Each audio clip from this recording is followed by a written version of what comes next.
Hi friends, சூப்பராக வணக்கம் ஒரு பீஃப் குழம்பு எப்படி செய்கிறதுன்னு பார்ப்போமா. பீஃபு நல்லா அழகாக நீட்டாக கழுவி ஆல்ரெடி தயிர், உப்பு, இஞ்சி பூண்டு, மஞ்சள் பொடி எல்லாமே போட்டு விரவி ஆல்ரெடி 1 மணிக்கு முன்னாடியே நம்ம வச்சுருக்கோம்.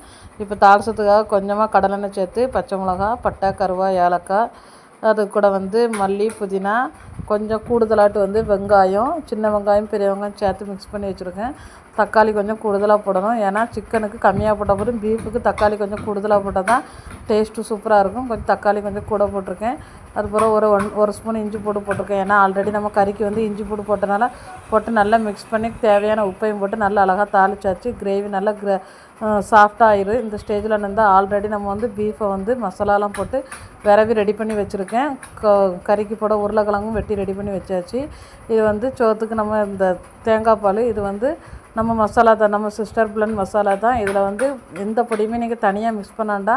இன்றைக்கி ஒரு 2 டேபிள் ஸ்பூன் பொடி எடுத்துருக்கேன். 2 நேரத்துக்கு குழம்பு வைக்கிறதுக்கு 4 பேருக்கு 2 நேரம் தாராளமாக எடுக்கலாம். இதில் நீங்கள் எதுவுமே செய்யாண்டா தேங்காய் ஒன்லே அரைச்சி ஊற்றலாம், இல்லை தேங்காய் பால் மிக்ஸ் பண்ணால் போதும். வேறு எந்த பொடியும் கரம் மசாலா, மட்டன் மசாலா அப்படி எதுவுமே போடாண்டா.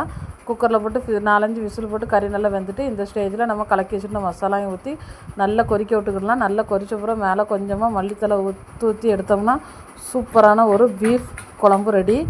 செம்மையாக இருக்கும். எல்லா டிஷ்ஷுக்குமே சூப்பராக இருக்கும். செஞ்சு பார்த்துட்டு எப்படி இருக்குன்னு உள்ளதை கமெண்ட் பண்ணுங்கள். வீடியோ பிடிச்சா லைக் பண்ணுங்கள். நம்ம சேனலை சப்ஸ்கிரைப் பண்ணுங்கள். ஷேர் பண்ணுங்கள் உங்கள் ஃப்ரெண்டுக்கெலாம்.